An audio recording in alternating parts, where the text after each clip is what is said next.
What is the biggest duck up in history? Mao ordering the mass killing of birds because he thought they would eat the corn off the farms and compromise the harvest. In the end, the lack of birds led to explosive growth in parasite populations that destroyed the harvest completely in some areas. What followed was a massive famine killing millions.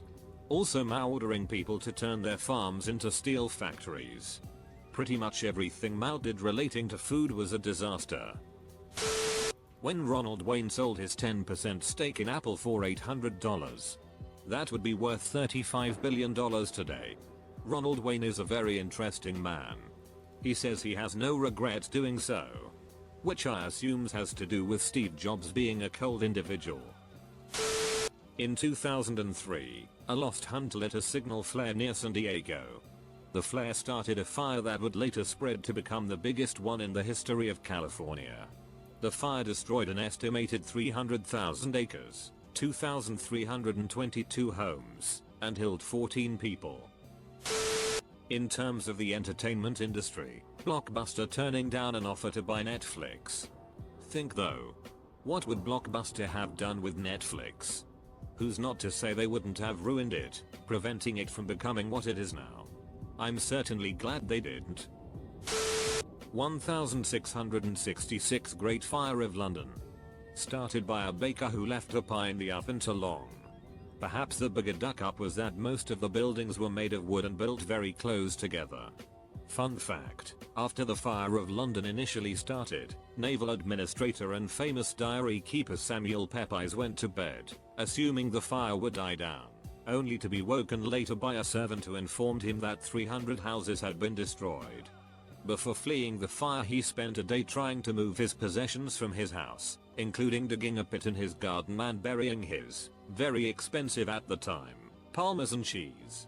All this was going on as the townspeople tried to fight the fire. Franz Ferdinand seeing surviving an attempted assassination, then sticking around in an open car, leaving his escort behind, taking an unknown back alley to go see the victims in a hospital, getting lost, reversing a 1914 automobile into stalling in front of a diner. Gavrilo Princip was in his sense of direction, started 2 wars, a pandemic that held even more, and the fall of at least 3 empires, and most colonies on Earth. Everyone's going real heavy on this one, so for something a little lighter, Deca Records turning down the Beatles seems like quite the mistake with hindsight. The Hubble telescope's lenses is worth mentioning. I watched a documentary about the space program and they did a big segment about the Hubble. My memory is foggy on some details, so my apologies beforehand. Basically they spent a metric duck ton of money on this telescope, launch it, get first photos back, and they are super blurry. They found out, I believe, the lenses were the wrong size or wrong prescription for Sir Hubble, joke, and had to launch a massively expensive repair mission that could have very seriously damaged it beyond repair. Astronauts hadn't been used for repairs that small and intricate, and it was a gigantic duck up that ended up working out. The Minot Line. While the fortification system did prevent a direct attack, it was strategically ineffective, as the Germans invaded through Belgium, going around the Minot Line. The German army came through the Ardennes forest and the Low Countries, completely sweeping by the line, causing the French army to surrender and conquering France in about 6 weeks. The Austrian army once attacked itself. Battle of Karlsplatz, or some shit. Austrian cavalry went scouting for some Ottomans but instead found some peasants selling alcohol. When another part of the Austrian army asked for some, the drunk Austrians sent up fortifications around the alcohol, and when a shot was fired the sheet hit the drunk Austrian fan wheel fast. Long story short, 10,000 dead, and the Ottomans came a day later and took the city of Karlsplatz.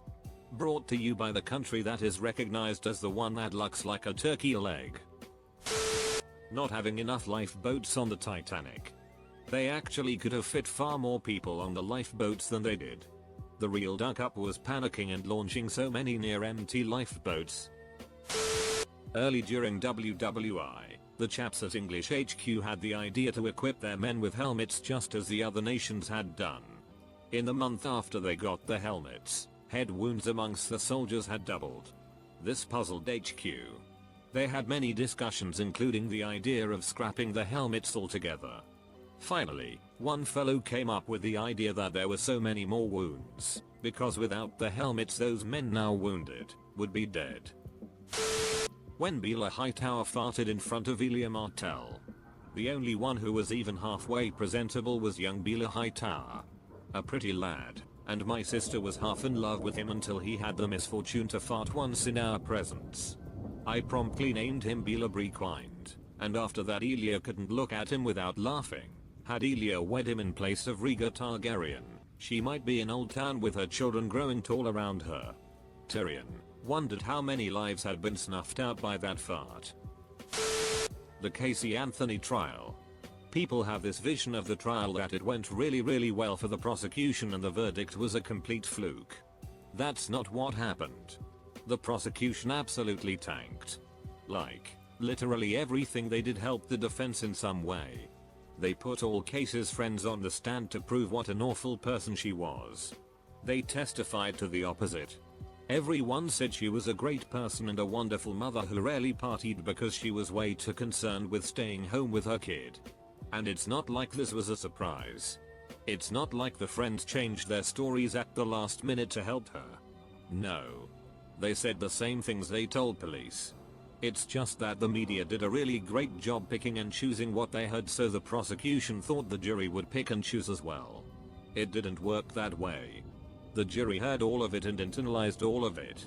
After the prosecution presented a couple weeks worth of testimony about what a great person she was, the jury couldn't picture her murdering anyone. On top of that, the prosecution insisted on using George Anthony as their key witness. I have no idea what his deal is, but he lied to try to convict Casey. Even Jeff Ashton said he regretted using him because of this. For instance, he testified about this infamous gas can fight where Casey was trying to keep him away from the trunk. Now, he testified at trial that he couldn't see in the trunk. Then Baez pulled his original statement where he said he was standing next to her and he gave a complete description to police about the contents of the trunk. So now, that may not seem like a very big change, but when you consider what the prosecution was trying to do with it, prove there was a body in the car she was hiding, it seems like a much bigger difference. He knew damn well there was no body in the trunk of that car on that date, and he not only said nothing, he changed his statement to allow the prosecution to argue that there was. This didn't just happen at trial, this had been making the rounds in the media for a couple of years and he said nothing.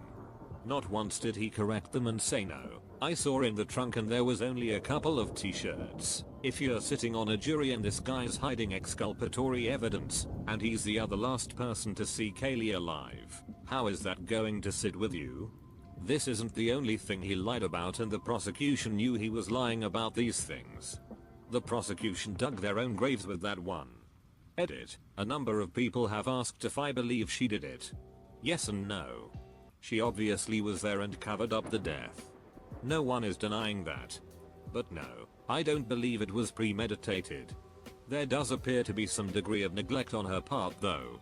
Here is a longer explanation of my theory and the evidence behind it, as well as a discussion of the timeline that day, including the foolproof suffocation search edit. A few people requested a subreddit dedicated to court cases.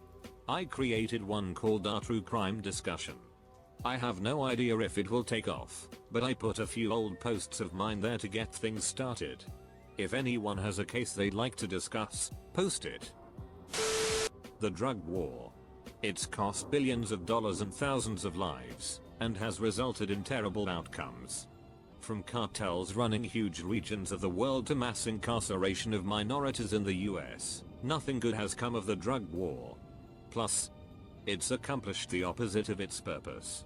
We now live in the golden age of illegal narcotics, thanks to the war on drugs. The Civil War Battle of the Crater is always a good candidate for this topic. During the North Siege of Petersburg, a mining engineer got the idea of digging a tunnel under the Confederate fortifications and blowing a hole in them by setting off an explosion. The tunnel was constructed while 2 brigades of black soldiers were trained for the air assault, one to go left of the site of the explosion and one to go right. However, The day before the attack, General Meade made an order not to use the black troops, ostensibly from fear of political repercussions from the likely casualties of black soldiers. It's also probable that he lacked faith in the black troops. A white division was substituted, but they received no instructions. A huge crater was created when the explosion went off, but instead of going around it, the untrained troops simply jumped into it for cover. The Confederates formed up around the crater, aimed their guns into it, and slaughtered the US troops in what one Confederate called a turkey shoot. Meanwhile, the commander of the US troops was behind the lines drunk. Grant considered the air assault the saddest affair I have witnessed in the war. The flight of Varennes. Louise V and Marie Antoinette were trying to flee France for their own safety in order to escape the inevitable revolution. They were painfully close to the border, but the carriage had to stop so the horses could be switched. Louis thought it would be a great idea to exit the carriage and chat up the locals, because of course the peasants would be thrilled to see him. Someone recognized his face from his portrait on a coin, and they were discovered and sent back to Paris. They could have escaped if Louis had just stayed put. South Africa's leadership post Nelson Mandela. We had this amazing leader who showed the entire world how one can forgive 28 years of being locked up in jail doing hard time just because you believed in freedom. He actually came out and instead of being angry started repairing the country. Then we followed him with a so-called academic who denied that HIV causes AIDS, and thought garlic and beetroot is a cure. He ended up being removed before his term was done. He was followed by a reasonably competent interim president who was voted out of power and replaced by Jacob Zuma. A man with less education than most 10-year-olds, who simply ducks up everything he touches, walks around thinking with his big dick, and blatantly steals from the South African public. We went from an economical powerhouse to being a country where almost everyone spends several hours a day without electricity, and this is only the start of the slope. The Children's Crusade of the 12th century. Some kid was visited by Jesus at night and was told to peacefully convert Muslims invading Constantinople to Christianity. The child, living in France, gathered 30,000 kids to walk there. They crossed over mountains, losing thousands to the cold and gravity. Eventually the survivors got to a shore on the north side of the Mediterranean, and pleaded for merchants heading to the Middle East to take them along. The merchants gladly let them aboard, and sold them into slavery at their destination.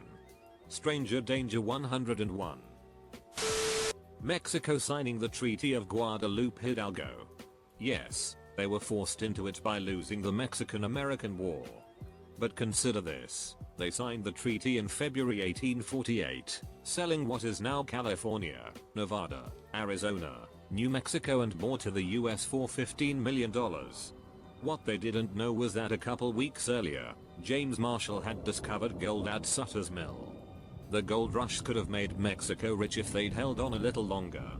And of course, as the gold rush petered out, miners tried their luck elsewhere, and discovered silver in Nevada in 1859. The Comstock lode rivaled the California gold rush. Now imagine Mexico maintaining control of great swaths of land, extending into northern California and eastward into Colorado and Wyoming through the 1860s, as the area's economy and population boom. Meanwhile, the US, deprived of all that mineral wealth, would have had a very difficult time keeping the Southern insurrection down. The CSA wins the Civil War, the US is crippled and small, and Mexico becomes the dominant power in the Americas.